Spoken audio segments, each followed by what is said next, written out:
ஒரு சில குடும்பத்துல பெண்களை அருமையா மதிக்கிறாங்க, கடவுள் சித்தத்தைப்படி நடத்துறாங்க, அவங்க உண்மையிலே வாழ்க என்று வாழ்த்துகிறோம். ஆனால் அதிகபட்சம் 95 விழுக்காடுக்கு மேல பெண்களுக்கு பரிபூர்ண விடுதலை இல்லை, சுதந்திரம் இல்லை.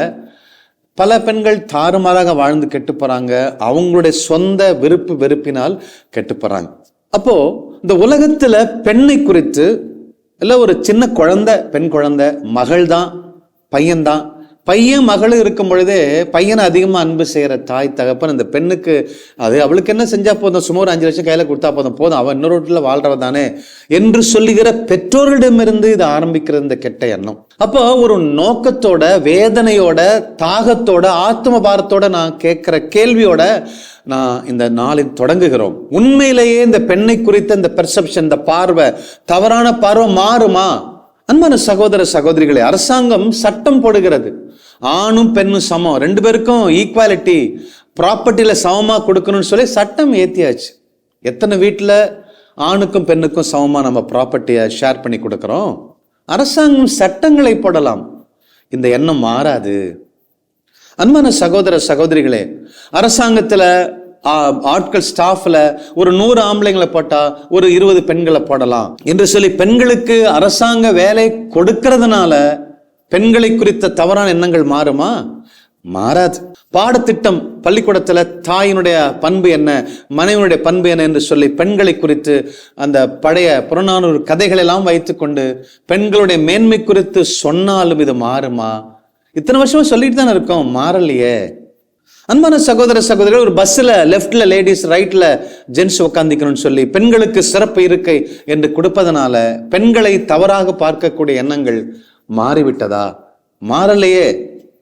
அன்பான சகோதர சகோதரிகளே, அப்போ காலேஜில் விமென்ஸ் காலேஜ், ஜென்ஸ் காலேஜ்னு வச்சிருக்கிறோம், அல்ல கோ எஜுகேஷன் வைக்கிறோம், ஆணும் பெண்ணும் சேர்ந்து படிக்கிட்டு அப்பயாவது மாறுமா என்று சொன்னா மாறலையே. பெண்களுக்கு இப்போ MCA படிக்கிறாங்க, 40 ஸ்டூடெண்ட் போடலாம், 30 வந்து ஆண்கள், 10 வந்து பெண்கள் என்று கொடுப்பதனால பெண்களை குறித்து தாறுமாறா எண்ணக்கூடிய எண்ணம் அப்பாவுக்கோ புருஷனுக்கோ அண்ணன் தம்பிகளுக்கோ மாறுறது இல்லையே.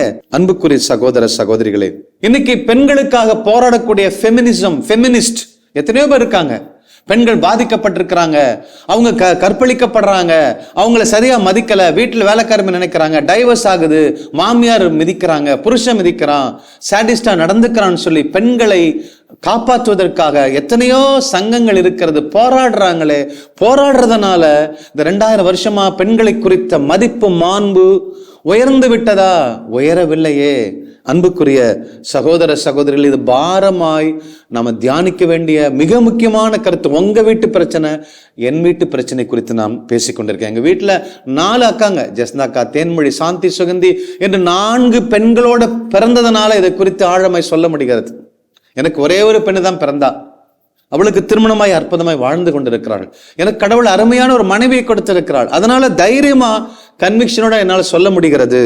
பாரம்பரியம், ட்ரெடிஷன், பெண்கள்லாம் இப்படிதான் இருக்கணும், ஆண்கள்லாம் எப்படி வேணும் இருக்கலாம் அப்படிங்கிற அந்த பாரம்பரியத்தை மாத்திட்டோம்னா எல்லாம் மாறிடுமா? மாறாது. Where is the liberation for women? எங்க இருக்க விடுதலை?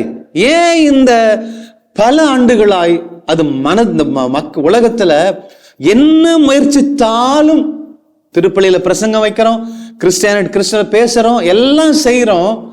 ஏன் பாருங்க, ஒரு அருட்சந்திரர்களுக்கும் அருட்சகோதரர்களுக்குமே வந்து பாத்தீங்கன்னா திருப்பலி வைக்க கூடாது, ஜெபிக்க கூடாது, ஒரு லெவல் தான் பாருங்க. there is a very big gap between male and female. கணவன் மனைவிக்குள்ள there is a very big gap between male and female. Lady doctors, gents டாக்டருக்கு மத்தியிலே பயங்கரமான ஒரு கேப் இருக்க. ஏன் குருக்களுக்கும் லே பிரீச்சர்ஸுக்கும் பாத்தீங்கன்னா ஏற்றுக்கொள்ள முடியலையே. அவங்களால இவங்களாம் என்ன படிச்சிருக்காங்க, இவங்க எப்படி ப்ரீச் பண்ண முடியும் என்று சொல்லி பல இடத்துல அவமதிக்கக்கூடிய ஒரு சூழல் இருந்து கொண்டுதானே இருக்கிறது.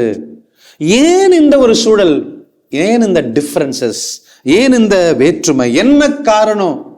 ஏன் இந்த பெண்ணை, தொடக்கத்திலிருந்து பெண்களை தாறுமாறாக நம்ம யோசிக்கிறோம்? We have lost what it means to be human. ஒரு மனிதன்னா என்ன, அவனுடைய பண்பு என்ன அப்படிங்கிறதே மறந்துட்டோம். We have lost what it means to be male. We have lost what it means to be female. ஒரு பெண் என்பவள் யாரு, அவளுடைய அந்தஸ்து என்னங்கிறத மறந்துட்டோம். ஆம்பளைனா, ஆணுன்னா அவருக்கு திறமை என்ன, அவருடைய ரோல் என்ன, அவருடைய லிமிட்டேஷன் என்னங்கிறத மறந்துட்டோம். ஒட்டுமொத்தத்துல மனுஷங்கிறதைய மறந்து மிருகமாய் மாறிக்கொண்டிருக்கிற சூழல் தான் இதுக்கு பெரிய ஒரு அடிப்படையான ஒரு காரணம்.